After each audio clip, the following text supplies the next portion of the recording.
آپ سے چند اشعار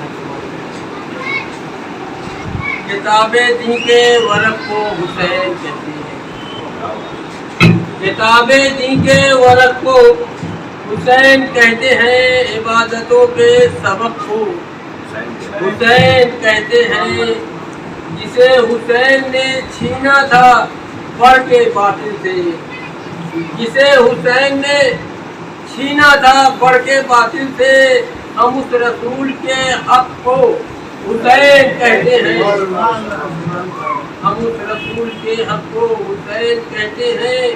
لبے فرات 72 کی تشنگی کی قسم، لبے فرات 72 کی تشنگی کی قسم، شہادتوں کے عرق کو حسین کہتے ہیں، جنہیں جبین حر سے نکل کر کہا یہ سورج نے، جبین حر سے نکل کر کہا یہ سورج نے، حیات نو کے شفق کو حسین کہتے ہیں۔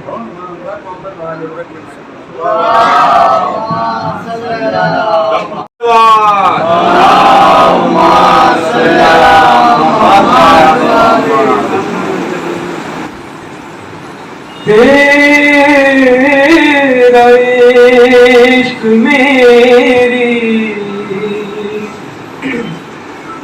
نماز ہے، تجھے دیکھنا ہے وضو میرا، تجھے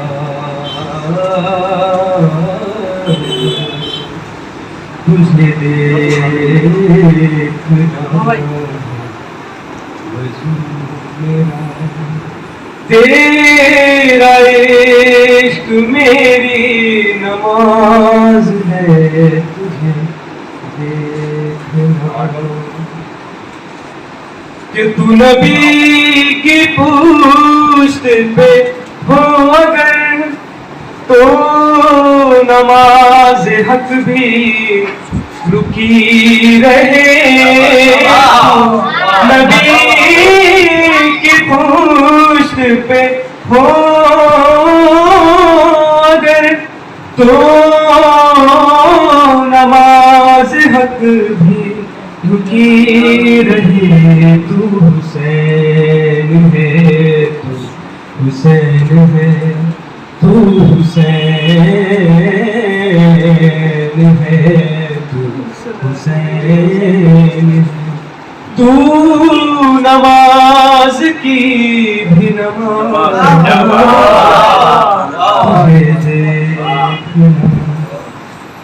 کہ تو نبی کے کاندھے پہ ہو اگر تو خدا کی مرضی دکھائی دے، تو نبی کے کاندھے پہ ہو اگر تو خدا کی مرضی دکھائی دے، تیرے ہاتھ میں دو جہان ہے، تیرے ہاتھ میں دو جہان ہے، کہ نبی کی زلف دراز تجھے دیکھنا، کہ تو ملک کو بخش دے بالوں پر، تو کسی کو بیٹے عطا کرے، تو ملک کو بخش دے بالوں پر، تو کسی کو بیٹے عطا کرے، تیرے بچپنے کی ضدوں پہ بھی، تیرے بچپنے کی ضدوں پہ بھی پروردگار کو ناز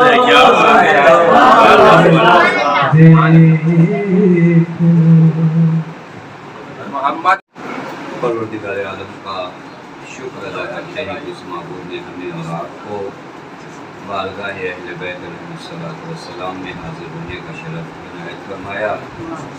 میں سب سے پہلے آپ تمام مومنین کی جانب سے بارگاہ مقدس امام زمان اجل اللہ تعالیٰ فرج شریف سے آگے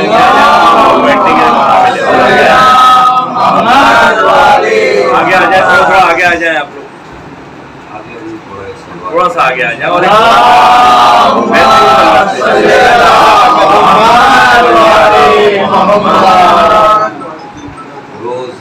روز شہادت امام حسن عسکری علیہ السلام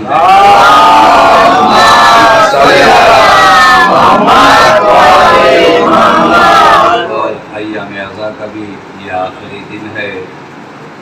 اللہ تعالیٰ نے واقعاً ہمیں توفیقات سے نوازا کہ ہمیں اس بارگاہ میں حاضر ہونے کی توفیق عنایت کی کہ جس بارگاہ میں آنے کی حسرت ملائکہ اور انبیاء کو رہتی ہے. پورے 2 مہینہ 8 دن تک الحمدللہ ہماری قوم کے بچوں نے، جوانوں نے، نوجوانوں نے، خواتین نے توان بھر عزاداری سید الشہداء کی. اور خدا سے دعا وہ ہے کہ خدا امام حسن عسکری کے صدقے میں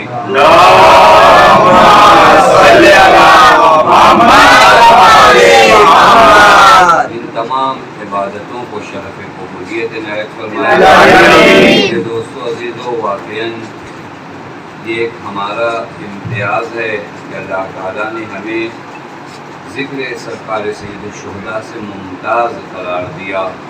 میں نے کئی مرتبہ اس چیز کو عرض کیا کہ یہ سارے کام ہم اپنے اعمال کی بنیاد پہ نہیں کرتے بلکہ فضل خدا کی بنیاد پر کرتے ہیں. اگر ہم ایسے گناہ گاروں کے ایسے اعمال نہیں کہ اتنی مقدس بارگاہ میں ہمیں شرف قبولیت ملے، اس خدا رحیم کا فضل ہے کہ جب وہ چاہتا ہے کہ اس کا بندہ سالوں کا سفر لمحوں میں طے کرے تو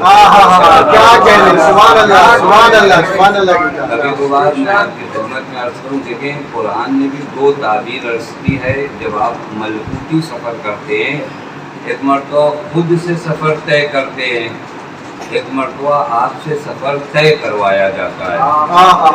جناب موسیٰ کوہ طور تک گئے، خود سے گئے.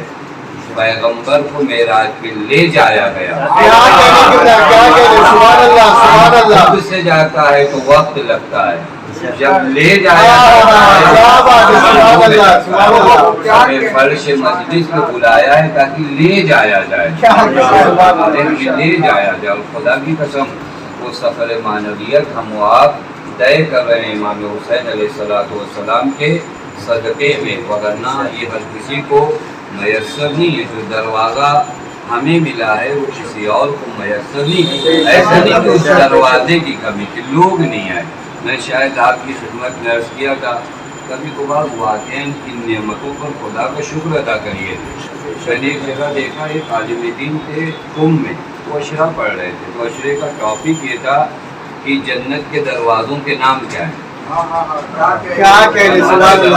مختلف نام ہے، باب الصابرین، باب الشاکرین، باب المجاہدین، باب الرضوان.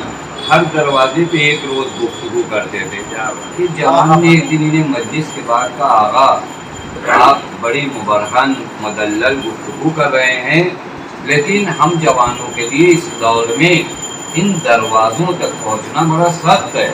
باب الصابرین کہاں، باب الشاکرین کہاں، باب الرضوان کہاں؟ کوئی آسان دروازہ بتائیے جہاں سے ہم جوانوں تک کی بھی رسائی. واقعی میں حیرت میں تھا، تعجب میں تھا کہ اس جوان کے سوال کا جواب کیا دوں. کا گھر لوٹا، میں نے اپنی کتاب خانے کو کھولا. ایک کتاب ہے شیخ عباس قمی جنہوں نے مفاتیح الجنان لکھی ہے.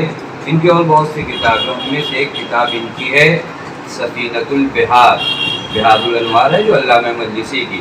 اسی کتاب کو انہوں نے تھوڑا مرتب کیا ہے اور الفبا کے لحاظ سے بعض احادیث کو لکھا. اس کتاب میں انہوں نے کہا کہ میں نے ایک روایت دیکھا جو پیغمبر اکرم سے تھی جس کا ارشاد یہ ہے الا وَإِنَّ الْحُسَيْنَ باب من ابواب الجنہ. جنت کے دروازوں میں سے کوئی آسان دروازے کا نام بتائیے. اب جو میں نے روایت دیکھا تو وہاں روایت میں تھا کہ آگاہ ہو جاؤ جنت کے دروازوں میں سے ایک دروازے کا نام باب الحسین. یہ دروازہ بہت آسان ہے. آپ آئیے یعنی ٹوٹ کر اگر کوئی آ جائے اس دروازے پر تھوڑا تواضع کے ساتھ تھوڑا انکساری کے ساتھ, یہ تو ایسا در ہے جو گنہگاروں کو احساس سے کمتری کا شکار بھی نہیں ہونے دیتا.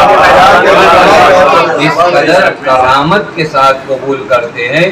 آپ کئی تاریخ میں مجھے بتائیے کہ جناب حر کو کچھ بھی بتایا ہو مولا نے, یہ جملہ حر کی جانب سے حلی توبہ, مولا کیا میرے لیے بھی توبہ ہے, یا یوں کہوں آسان کہ حسین کا دروازہ ایسا دروازہ ہے جہاں گنہگار کو تو شک ہے کیا جاؤں گا یا نہیں کیا جاؤں گا, لیکن جسے معاف کرنا ہے وہ اتنا کریم ہے کہ گناہوں کو بھی نہیں بتاتا. گناہ کیا حلی توبہ کیوں نہیں اور گلے لگو. تو مجھے فرما لیں میں یہ ساری تمہید آپ کی خدمت میں اس وجہ سے عرض کر رہا تھا, اس در سے الحمدللہ آپ حضرات وابستہ. واقعاً یہ بشارت ہے ہماری قوم کے لیے, ہماری قوم کے بچوں کے لیے, جوانوں کے لیے. کبھی کبھار ممبروں پہ بیٹھ کر قوم کو نا امید کیا جاتا ہے, نہیں ایسا نہیں ہے اور یہ نہیں ہے. ہم لوگ تبلیغ کا انداز ہی ہم لوگوں کا الگ ہے. اگر آپ نماز نہیں پڑھتے تو مجلس کیوں کرتے؟ خوب آپ نے ٹھیکہ لے رکھا ہے. خوب آپ اس طرح تبلیغ کر سکتے ہو نا کہ مجلس میں آتے ہو مجلسی کو نمازی بناؤ. دے کر یہ دین نہیں پھیلا, یہ دین کانوں سے نہیں پھیلا. میں نے بعض روایات دیکھا پیغمبر اکرم کی خدمت میں کچھ لوگ ایک جوان کی شکایت لے کر آئے, کہا یا رسول اللہ ایک جوان ہے جو نامحرموں کی جانب نگاہ کرتا ہے, بعض روایات میں کہ چوری کرتا ہے. پیغمبر نے فرمایا اچھا نماز میں آتا ہے؟ ہاں یا رسول اللہ نماز میں آتا ہے, پہلی صف میں ہوتا ہے. پیغمبر نے کہا اگر نماز میں آتا ہے تو یہ نماز اسے اس برائی سے نکال لے گی. میں آپ کی خدمت میں کہنا چاہتا ہوں اگر ایک جوان بعض گناہوں میں مبتلا ہے لیکن فرش مجلس پہ آتا ہے تو یہاں پابندی بھی لگاؤ, یہی طہارت کی جگہ پڑے محمد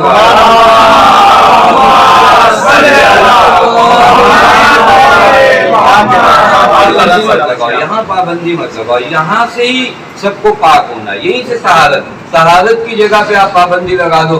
روزہ نہیں رکھتے تو کیوں آتے ہو, مجلس نہیں نماز نہیں پڑھتے تو مجلس, یہی تو اس کے سدھرنے کی جگہ تھی, یہاں پہ آپ پابندی لگاؤ.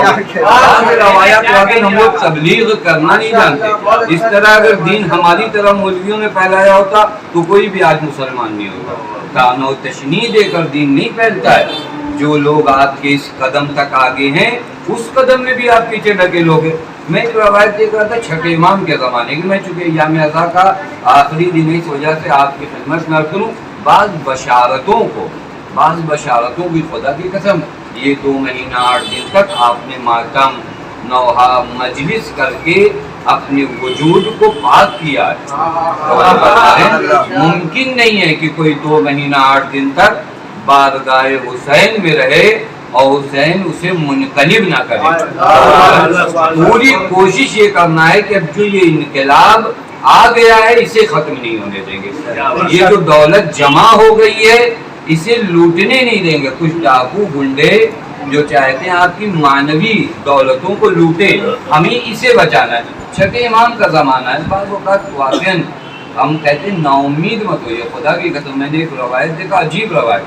امام صادق کے زمانے میں ایک جوان ہے جو مولا کے درس میں, مولا کے جلسے میں, مولا کی احادیث کے درس میں برابر شریک ہوتا تھا, لیکن ایک بری عادت تھی, اس میں شراب خوب پیتا تھا.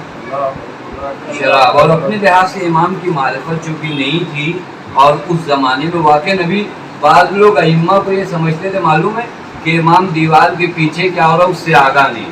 وہ امام کو بھی اپنی طرح معمولی چھوٹی معرفت ہے. امام کا باب اگر آپ سمجھیے گا تو امام موسیٰ کاظم سے تھوڑا سی یہ باب کھلا ہے. ابھی میں جہاں تک آنا چاہ رہا ہوں, مگر اس سے پہلے ائمہ کو معمولی جانا جاتا تھا. یہ سمجھے ہی نہیں جاتا تھا کہ یہ دیوار کے پیچھے سے بھی، تو جو اپنے چاہنے والے تھے نا وہ بھی سمجھتے تھے کہ ہم جو کر رہے ہیں مولا انہیں نہیں دیکھ رہے ہیں. تو لہٰذا یہ جوان بھی جب مولا کے جلسے درس میں آتا تھا خوب کلی وغیرہ کر کے تاکہ شراب کی مہک جو ہے مولا تک نہ جائے، اپنے لحاظ سے بچا ہوا تھا. حضرت نے بھی کبھی اظہار نہیں کیا، اظہار نہیں کیا، یہ خود درس ہے. ہم اگر ایک آدمی کو دیکھ لینا روڈ پہ گناہ کرتے ہوئے، جب تک پورے محلے میں نہیں پھیلا دیتے ہم سوچتے ہیں ہماری دینی ذمہ داری کافی رہ گئی. اگر خدا ناراض ہم کسی کو گناہ کرتے ہوئے ہم کو لگتا ہے ارے اتنا بڑا کام دین کا ابھی ہمارے کاندھوں پہ ہم نے سب کو بتایا نہیں.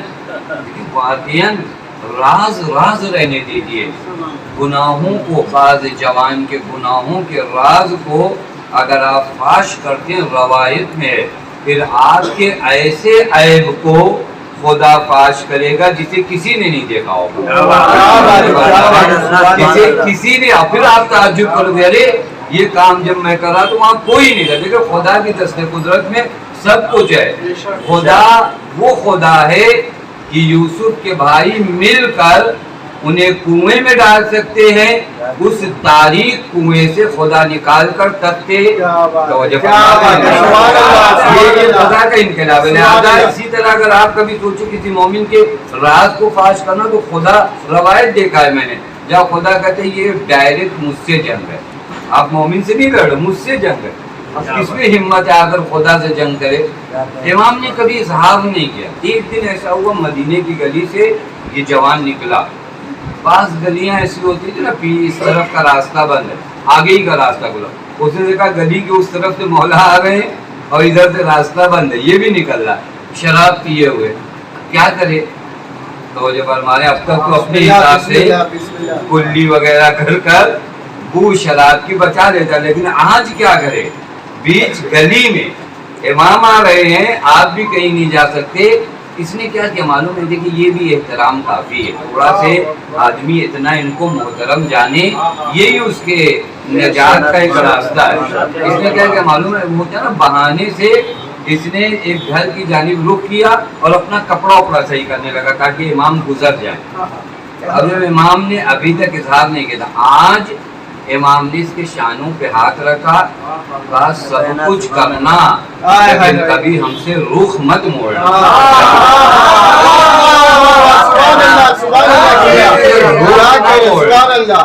یہ جو رخ موڑ لو گے تو تمہاری نجات کا سبب ہی ختم ہو جائے گا نا.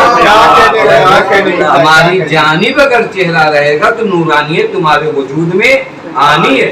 چہرہ پھرا لو گے تو پھر اس کے بعد شیطان کی ولایت میں چلے جاؤ گے. چہرہ ہماری جانب ہوگا، سورج کی جانب اگر چہرہ ہو تو دیر سے ہی صحیح وجود منور ہوگا، لیکن اگر سورج سے رخ موڑ لو گے تو تمہاری نجات کے سارے اسباب ختم ہو جائیں گے. لہذا ان دنوں 2 مہینہ 8 دن تک آپ جہاں جہاں گئے ہو فرش مجلس پر ایک چہرہ آپ کی جانب تھا، ایک سورج کے سامنے آپ تھے. میں ایک جملے اس وجہ سے یہ قابل کمپیر نہیں، بس یوں کہہ رہا ہوں ایک سورج کے حضور میں تھے جس کے وجود نے تمہارے دل کی زمین کو منور کیا. اب کوشش یہ کرنا کہ کوئی بادل آ کر حائل نہ ہونے پر، کوئی دیوار ہم نہ اٹھا دیں کہ وہ براہ راست جو روشنی نور امامت کی ہمارے دل پہ پڑ رہی تھی وہ دیواریں ہم اٹھاتے ہیں. دیکھیں گھر کوئی بناتا ہے نا، بعض لوگ اپنا گھر اتنی اچھی اسٹائل میں بناتے ہیں کہ ہر وقت ان کے گھر میں کیا ہوتا ہے، سورج کی کرنیں آتی ہیں، کھڑکیاں کھولے ہوتے ہیں، دروازے کھولے ہوتے ہیں. بعضوں نے ایسا پیک کر رکھا ہے کہ سورج کی کرن نہیں پہنچتی. وہ غلطی سورج کی نہیں ہے، اسی طرح امامت کا سورج بھی طلوع کیے ہوئے ہے اور ایک دم عروج پر ہے. دیواریں دل کے دروازے سے ہمیں گرانی ہے، ہم ان دیواروں کو گرا دیں، نور امامت ہمارے وجود کو منور کر دے گا. اس وجہ جو ایام اعضاء میں ہمیں اور آپ کو ذہن میں رکھنا. لیکن چونکہ روز شہادت امام حسن عسکری علیہ السلام ہے اور اگر میں مولا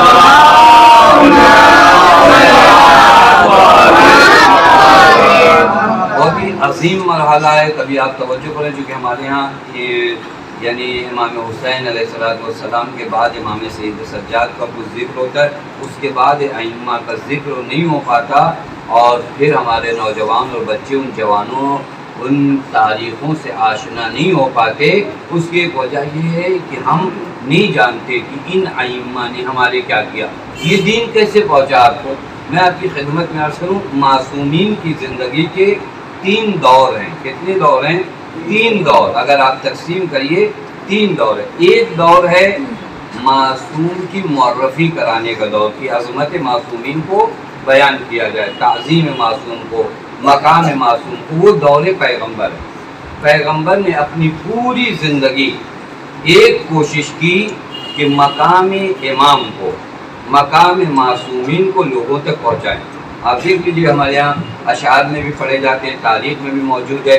مگر امام حسن و امام حسین کا آنا, پیغمبر کا خطبہ منقطع کرنا, خطبہ منقطع کرنے کے بعد اپنے بیٹے کے بارے میں گفتگو کرنا, اور جتنی دیر خطبہ دے رہے تو اتنی دیر بار بار مولا امام حسن و حسین کی جانب دیکھنا, یہ کیا معنی دیتا ہے؟ یہ وہی معرفی کا دور ہے جہاں پر پیغمبر بتانا چاہتے کہ ان کا مقام و مرتبہ یا ایک ایک مقام پر, یعنی کوئی بھی جگہ پیغمبر نے ایسی خالی نہیں رکھی, اور کوئی بھی ایسا موقع ہاتھ سے جانے نہیں دیا جس موقع پر اہل بیت کا تعارف, اہل بیت کا مقام, اہل بیت کی منزلت سے لوگوں کو آشنا نہ کرے. ایک ایک مقام پر کسی کے لیے کوئی بہانہ پیغمبر اکرم نے نہیں چھوڑا تھا. دلیلیں بھی موجود ہیں, شاہد بھی موجود. آپ کو یاد ہے, میں نے شاید کبھی پڑھا تھا, عمرو ابن لبید نامی ایک شخص ہے, جناب زہرا سلام اللہ علیہا کو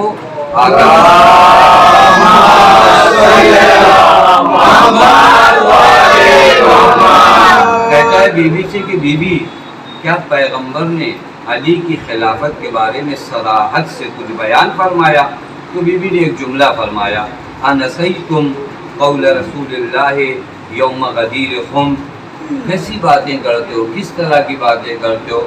آیا اس سے بھی واضح کوئی بیان ہو سکتا ہے جو پیغمبر نے روز غدیر فرمایا, من کنت مولا فہد, اس سے بھی واضح کوئی بیان ہے؟ اس نے کہا بیوی اگر ایسا تھا تو علی نے اپنے حق کے لیے قیام کیوں نہیں کیا؟ تو بیوی نے فرمایا, انسیتم قول رسول اللہ, کیا تم رسول خدا کے اس قول کو بھی بھول گئے کہ مثل الامام مثل الکعبہ, امام کی مثال کعبے جیسی ہے, توتی ولا تاتی, کعبہ کسی کے پاس نہیں جاتا ہے, کعبہ تھوڑی نہیں جائے گا کہ آپ میرا طواف کر لو, آپ میرے پاس حج کر لو, آپ احرام باندھ لو. یا یوں کہوں یہ مثال اتنی لطیف ہے, اتنی لطیف ہے کہ کعبے جیسا امام ہوتا ہے. یعنی کیا, آج کے بعد ہم تمام مسلمان اتفاقی طور پر, وہ اتفاق و اجماع جس کا نعرہ بہت بلند کیا جاتا ہے, اجماع کر لیں سب کے سب کہ آج سے ہم کعبے کی جانب نماز نہیں پڑھیں گے. مجھے انصاف سے بتائیے, کعبے کی حرمت پہ کوئی فرق آئے گا یا آپ کی نماز باطل ہو جائے گی؟ اجماع کر لو, اجماع کر لو, اجماع کر لو کہ ہم سب کے سب کعبے کی جانب نماز. فرق کہاں پڑے گا؟ کعبے کو فرق پڑے گا یا آپ کی نمازوں کو فرق پڑے گا؟ اب توجہ فرمائیں, سب اجماع کر لیں کہ کوئی علی کی بیعت نہیں کرے گا, علی کو نہیں پڑھنے والا, تمہارے دین و اسلام کو فرق پڑے گا. بیوی فرماتے مثل الامام مثل الکعبہ. اس نے کہا ہاں ایسا تو ہے. بیوی نے فرمایا اب بھی کوئی گنجائش رہ جاتی ہے, یعنی ایک ایک مقام پر, ایک ایک مقام پر. خدا کی قسم پیغمبر نے اس وظیفے میں, کسی بھی وظیفے میں, کسی بھی ذمہ داری میں پیغمبر نے تساہلی اور سستی نہیں برتی. اور یہ وظیفہ تو وہ وظیفہ تھا جس کے بارے میں پیغمبر کے لیے ارشاد ہوا, یا ایھا الرسول بلغ ما انزل الیک من ربک وان لم تفعل فما بلغت رسالتہ.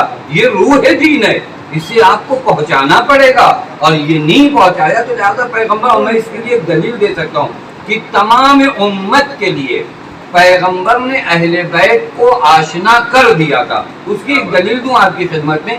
سورہ رعد کی آیت نمبر 17 ہے, جہاں پر ایک جملہ آیا, فی بیوت اذن اللہ ان ترفع وَيُذْكَرَ فِيهِ اسْمُهُ. یہ آیہ کریمہ کیا مانو بعض گھروں کی بات خدا کر رہا ہے کہ بعض گھر وہ ہیں جہاں پر چراغ الہی روشن ہے اور خدا چاہتا یہ ہے، خدا کا حکم یہ ہے کہ ان گھروں کی عظمت کو لوگ مان جائیں اور ان گھروں میں اس کا ذکر ہو. جب یہ آیت پیغمبر نے پڑھی نا، لوگوں نے سوال کیا. وہ چیز ذہن میں رکھے گا کہ آیا پیغمبر نے اپنی ذمہ داری کو ادا کیا یا نہیں کیا. جو دور اول ہے، دور اول کیا تھا کہ لوگ اہل بیت سے آشنا ہو جائیں. پیغمبر نے کتنی حسن و خوبی کے ساتھ اس ذمہ داری کو ادا کیا معلوم ہے. یہ آیت جب پڑھی نا پیغمبر نے، لوگوں نے پوچھا وہ ای البیوت یا رسول اللہ، وہ کون سے گھر ہیں جن کے بارے میں یہ آیت نازل ہوئی؟ پیغمبر نے فرمایا ہیا بیوت الانبیاء، یہ انبیاء کے گھر ہیں. بات ختم ہو گئی کہ انبیاء کے گھر تھے. روایت کا جملہ فاشارہ، میں نام نہیں لوں گا، فاشار رجل، ایک شخص اٹھا، اس نے اشارہ کیا کہاں پر؟ بیت علی اور بیت فاطمہ کی جانب. فاشار الی بیت علی و فاطمہ هذا البیت، یہ بھی گھر انہی گھروں میں سے ہے. فرمائیے گا یہ بھی گھر انہی گھروں میں سے. پیغمبر اگر اتنا جواب دے دیتے نا کہ ہاں ان گھروں میں سے ہے تب بھی کافی تھا، لیکن پیغمبر حقیقت کا مصداق ہیں. پیغمبر مجھے کیسی باتیں کرتے ہو، نام من افاضلہا، نام انبیاء کے گھروں میں سے ہے، بلکہ انبیاء کے گھروں میں جو سب سے افضل گھر ہے من افاضلہا، یعنی بیت نوح ہو، بیت آدم ہو، بیت، ان میں سب سے افضل جو گھر ہے وہ یہ گھر ہے. لیکن سوال میں آپ یہ کرنا چاہتا ہوں کہ پیغمبر نے کیسے پہنچا. اب دیکھیے اگر میں کہوں کہ یہ گھر انبیاء کے گھروں میں سے، تو مجھے فرمائیے گا، یعنی جب سوال یہ کیا جائے کہ یہ گھر سے مراد کون سا ہے، میں جواب دوں انبیاء کے گھروں میں سے، تو کوئی کہے گا کہ کمال والا گھر بھی انہی گھروں میں سے ہے؟ کوئی بھی نہیں، کہ کسی کی بھی ذہن میں نہیں، کیونکہ بات انبیاء کی ہو رہی ہے. تو جو فرمائیے گا جس جانب میں آپ کو لے جانا چاہ رہا ہوں، بات اگر انبیاء کی ہو رہی ہے، امت نے اگر علی کے مقام کو اور فاطمہ کے مقام کو نہیں سمجھا تو یہ سوال ہی غلط ہے نا. بات انبیاء کے گھروں کی ہو رہی ہے، آپ کیوں کہہ رہے ہو کہ علی و فاطمہ کا گھر بھی انہی گھروں میں سے؟ یعنی اتنا تو آپ کے لیے بھی واضح تھا کہ نبوت کا تعلق یہی سے.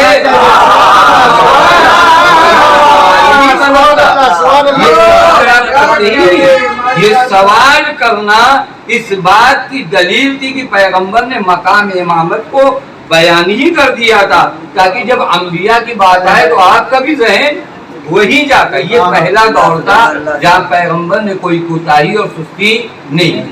دوسرا دور جو آیا وہ دور تھا اہل بیت سے لوگ منحرف ہوتے گئے. اہل بیت سے لوگ منحرف، یعنی ایسی ایڈورٹائز ہوئی، ایسی پابندیاں لگیں، ایسی کوششیں کی گئیں کہ در علی سے، در امام حسن سے، در امام حسین سے لوگوں کو دور کیا گیا. یہ انحراف کا دور تھا. یہ دوسرا دور، اور اس دور میں واقعا اگر کبھی آپ تاریخ پڑھیں گے نا تو آپ خون کے آنسو روئیں گے. میں نے ایک روایت دیکھا، ابن عباس بہت بڑا مقام ہے، بہت بڑا مرتبہ ہے، لیکن شاگرد امام علی ابن عباس مولا کی نالین کے مقابلے میں بھی نہیں آتے، کتنے بڑے بھی کوئی ہو جائے. لیکن ابن عباس کہاں علی، کہاں ابن عباس، کہاں امام حسن، کہاں ابن عباس، کہاں امام حسین. لیکن آپ روایت جا کر دیکھو کتنا امت اہل بیت سے دور ہوئی ہے. اس جگہ پر مسجد میں ابن عباس درس دے رہے تھے، سرکار سید الشہداء بھی تشریف فرماتے. ایک شخص آیا، اس نے ابن عباس سے کہا کیا پرانی باتوں کو پڑھا رہے ہو، اگر پڑھانا ہے تو توحید کے بارے میں پڑھاؤ، وحدانیت کے بارے میں پڑھاؤ. دیکھیے کتنا اہل بیت سے لوگ دور ہوئے. مولا امام حسین نے اس کو بلایا، کہا اگر کوئی سوال کرنا ہے تو آپ ہم سے کرو. اس ملعون نے کہا کہ اگر مجھے اپنے سوال کا جواب آپ سے لینا ہو تو میں بے جواب ہی کر سکتا. دوسرا دور کتنا سخت ہے، یہاں سے اہل بیت سے لوگ ہٹ گئے. تیسرا دور جہاں تک میں آپ کو لانا چاہ رہا تھا، امام سجاد سے شروع ہوتا ہے. یعنی بعد از واقعہ کربلا لوگوں نے پھر اہل بیت کی جانب رخ کیا. اس کو سمجھیے گا کبھی کبھار. یہ کبھی ہمارے جوان اور بچے جو کہتے ہیں نا کہ مقصد کربلا اشہد ان علی ولی اللہ، حقیقت یہی ہے، حقیقت یہی ہے. لیکن اس کا کہیں یہ معنی نہیں نکلتا کہ آپ نماز چھوڑو. تو جو فرماتے ہیں ہاں یہ ہمارے افراد و تفریق ہوتی ہے، وگرنہ واقعا مقصد کربلا یہی تھا کہ اس ولایت کو جسے بھلایا جا رہا تھا سرکار سید الشہداء اسی ولایت کو زندہ کرنا چاہیے. اور لوگوں کو نہیں سمجھ میں آتا، آپ کبھی تاریخ اٹھا کر دیکھنا، خدا کی قسم آپ کو امام حسین سے ایک فقہی روایت بھی نہیں ملے گی. فقہی روایت ہمارے تمام ائمہ سے، امام حسین سے نہیں. کیوں؟ کیا اس دور کے لوگوں کو فقہی روایت کی ضرورت نہیں تھی؟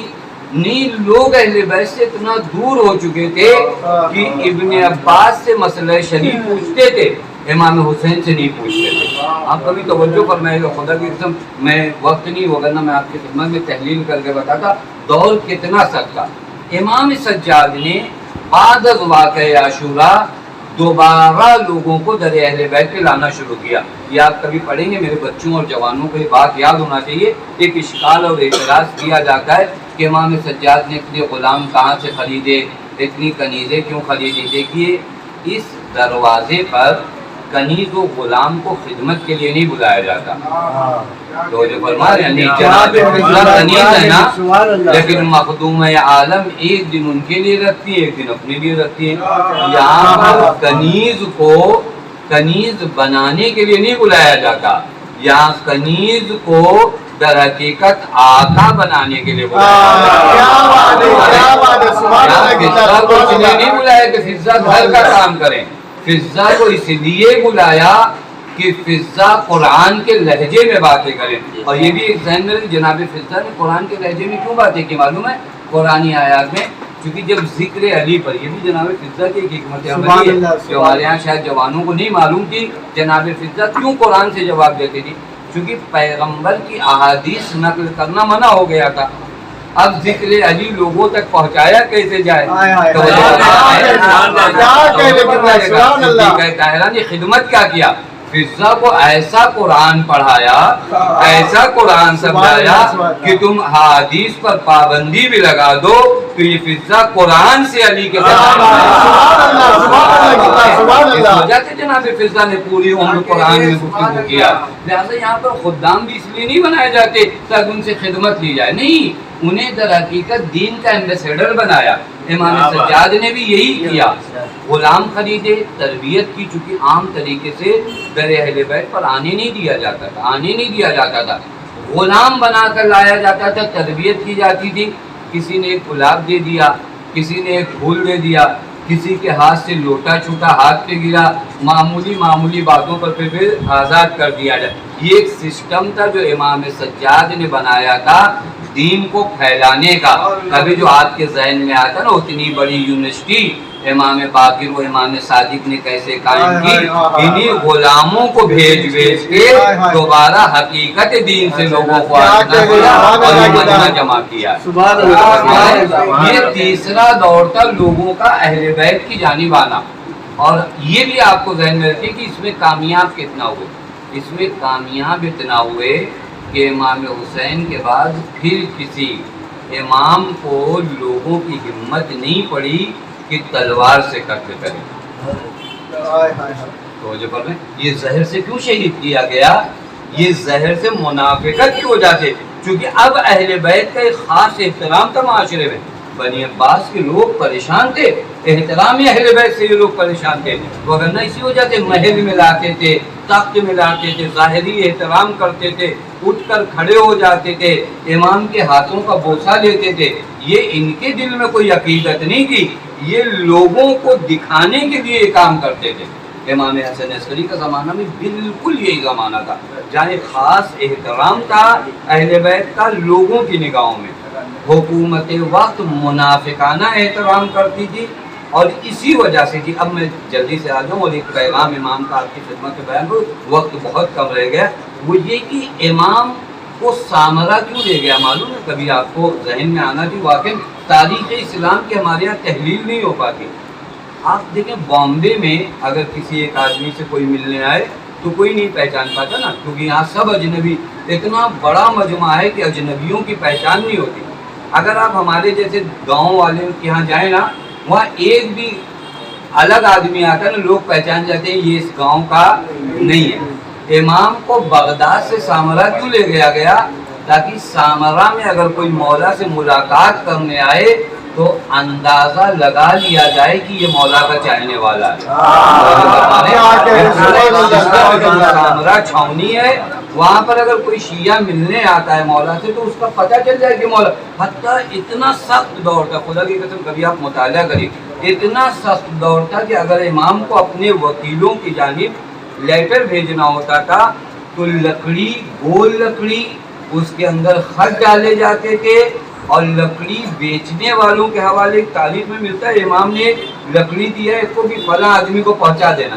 راستے میں اس کا کسی بات سے جھگڑا ہوا، اس نے ایک جانور پر وہ لکڑی جو ماری، لکڑی ٹوٹی تو اس میں سے خطوط نکلے، مجھے کہا عجب یہ خط پیغام مولا ہے۔ آیا مولا کے پاس، مولا نے فرمایا دیکھو دور اتنا سخت ہے کہ کوئی اگر ہمیں برا بھلا بھی کہے تو بھی تم اس سے مت لڑنا، حتیٰ آپ واقعی مظلوم ہیں ہمارے ائمہ۔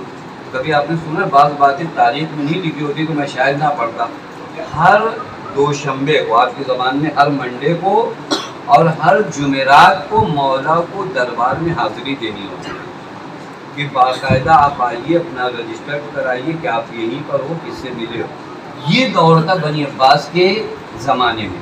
ایسے دور میں توجہ فرمائیے گا، ایسے دور میں جہاں ائمہ کے پاس بیٹھنے والے جاسوس ہوتے تھے حکومت وقت کے، میں بھی آپ کی خدمت میں کروں امام عسکری نے کیا کیا، کیونکہ کبھی بار ہمیں نہیں سمجھ میں آتا کہ ہمارے بعد کے ائمہ نے کیا کیا۔ اتنا سخت دور، اتنا مشکل دور کہ مولا نے خود اپنے پاس چاہنے والوں سے کہا جب میں دربار جایا کروں نا وہ 2 دن، تو تم لوگ راستے میں مجھے سلام بھی مت کرنا، ایسا گزر جاؤ جیسے اجنبی ہو، چونکہ یہ حکومتی جاسوس تمہاری جانب ہے۔ ایسے دور میں مولا کی 3 اہم ذمہ داریاں تھیں۔ ایک، امام زمان کی آمد تھی، لہذا لوگوں کو مہدویت سے آشنا کرنا تھا، تو دیکھو نا وہ بہت سخت ذمہ داری، کیونکہ اس امام کو چھپانا بھی ہے اور اس امام کی امامت پر لوگوں کا عقیدہ بھی صحیح کرنا ہے۔ یہ کتنا سخت ہے آپ سمجھیے، جس امام کو آپ پیش بھی نہیں کر سکتے اس امام کی نسبت لوگوں کے اندر عقیدہ مہدویت کو آپ کو پیش کرنا ہے۔ دوسری طرف سے واقفیہ اپنے عروج پر تھے اور حکومت پورا سپورٹ کر رہی تھی، لہذا مذہب حق کو بھی پہچانا تھا۔ تیسری ذمہ داری اپنے چاہنے والوں کی مالی حالت اور فکری حالت کو بھی صحیح کرنا تھا۔ مالی حالت بھی کبھی آپ پڑھیے گا، امام حسن عسکری کے زمانے میں بعض حالات اتنے خراب تھے کہ مردار لوگ کھاتے تھے، کیا کھاتے تھے؟ مردار کھاتے تھے۔ ایسے سخت دور میں 3 اہم ذمہ داریاں مولا کو نبھانی تھی۔ ان تینوں ذمہ داریوں کو حضرت نے کتنا بنحو احسن انجام دیا کہ آج ہم آپ غیبت کے زمانے میں اپنے امام کی امامت کے قائل ہیں یا نہیں قائل ہیں؟ یہ دن کیسے پہنچا؟ القائلون بامامتہ والمنتظرون لظہورہ۔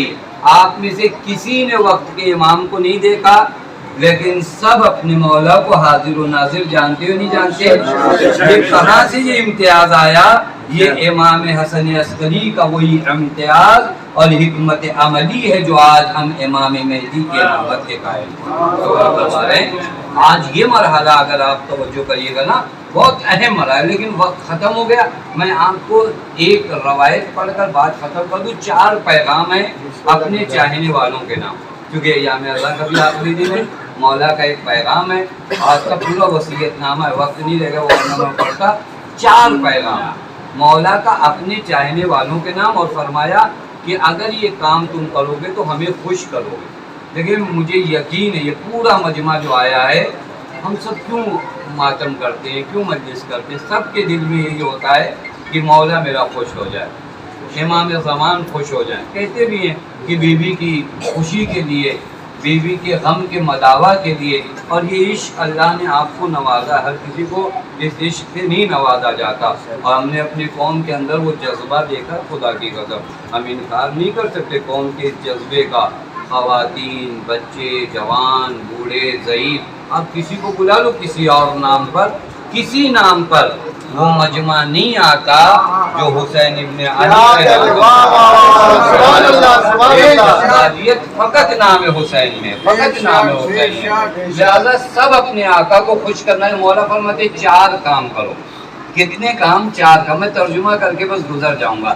حضرت فرماتے ہیں وَإِنَّ رَجُلٌ مِّنْكُمْ، اپنے چاہنے والوں سے مخاطب ہیں، تم میں سے اگر کوئی اذا ورع فی دینہ، اگر اپنے دین کی نسبت ورع اور تقوی دونوں قریبی معنی ہے، لیکن ورع کا آسان معنی حرام سے بچنا. آسان معنی اس کا حرام سے بچنا. اگر دین کی نسبت تم لاؤبالی نہ رہو، دین کی نسبت فکر مند رہو، محرمات کو سمجھو، حرام کو سمجھو. یہ پہلا کام.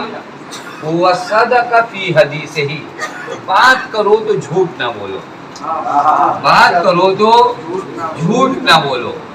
وَحَسُنَ خُلْقُهُ، اپنے اخلاق کو کیا کرو؟ اچھا بنا لو. ایسا رہو جہاں پر بھی رہو تمہارا اخلاق. دیکھیے حسن خلق، یہ دین کہاں سے پھیلا؟ دین لوگوں نے افواہ پھیلائی کہ تلواروں سے پھیلا. دین اخلاق پیغمبر و آل پیغمبر سے پھیلا. حسن خلق، جہاں پر بھی رہو حسن خلق. وَأَدَّ الْأَمَانَةَ، امانتوں کو ادا کرو. 4 کام. دین میں ورع، صدق حدیث، امانتوں کی ادائیگی اور حسن خلق. اس کے بعد مولا عجیب جملہ فرماتے ہیں، یہ 4 کام اگر تم کرو نا، وَقِيلَ شِيِّعٌ، اب لوگ تم سے کہیں کہ یہ شیعہ ہے تبھی یہ 4 کام کر رہا ہے. یسرنی ذالک، تو یہ تمہارا عمل مجھے خوش کرے گا.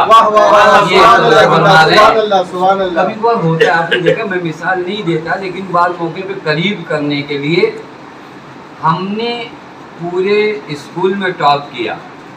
ٹاپ ہم نے کیا. خوش کون ہوتا ہے؟ ہمارا باپ خوش ہوتا ہے.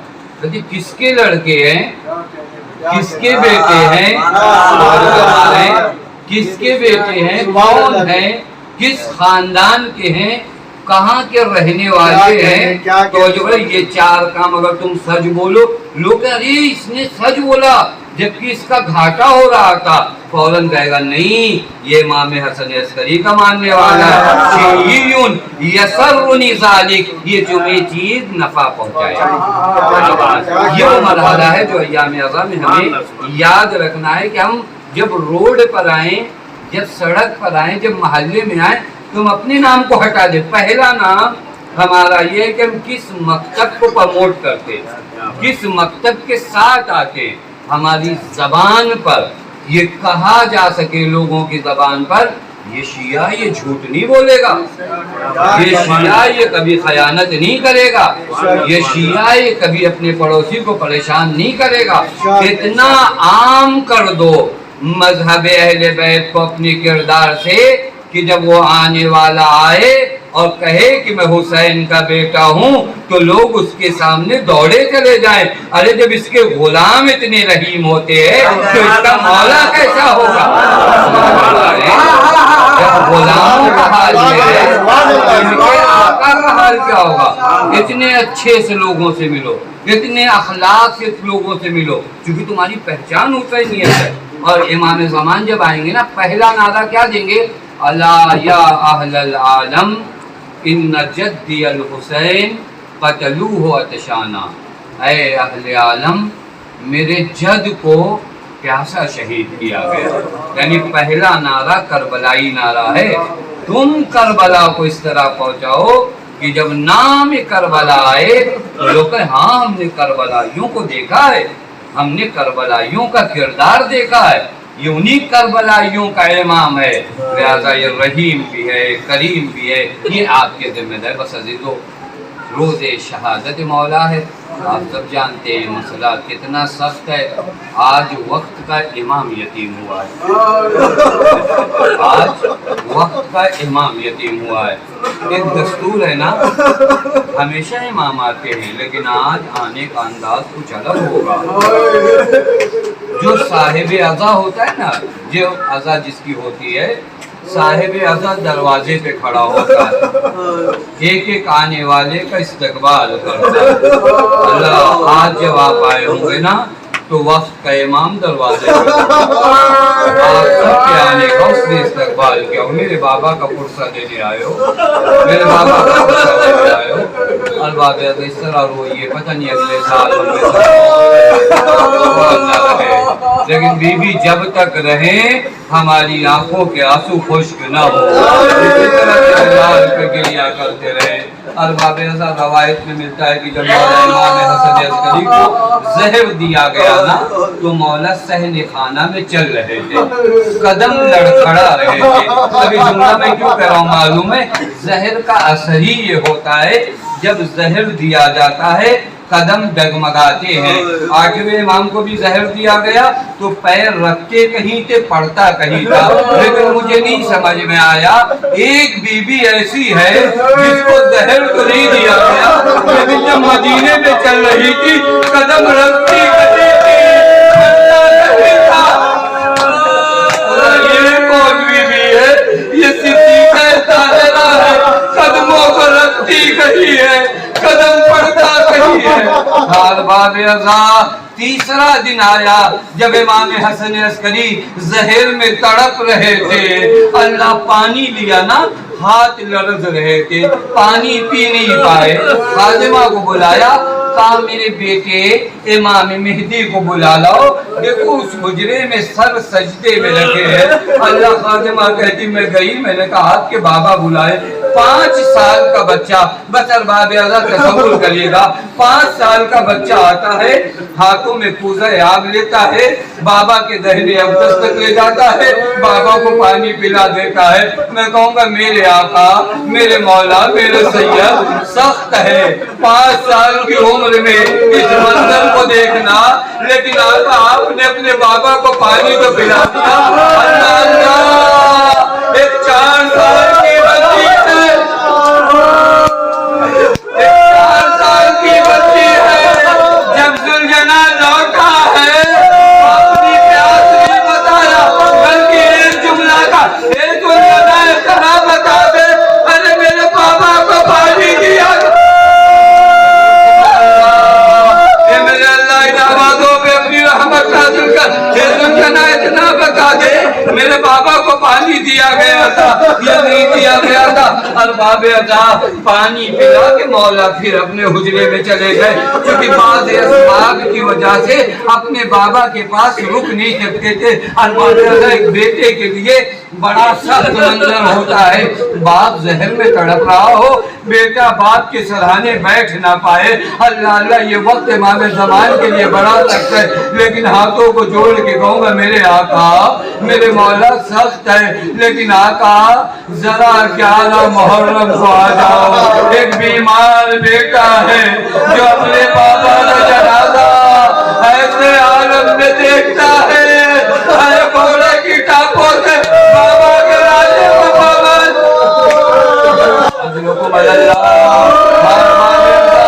امام زمان کی غربت ہے, غربت ہے. کچھ خاص لوگوں نے مولا کو پرسہ بھی دیا, امام کی زمان سے جنازہ بھی پڑھائی, لیکن ارباب اعلیٰ جانتے اس کے بعد کیا ہوا؟ روایت جا کر پڑھو نا, امام حسن عسکری پر ظالموں نے حملہ کر دیا, یعنی ان کے گھر پہ حملہ کیا گیا, اسباب ادھر سے ادھر کیے گئے, صرف امام زمان کی تلاش میں.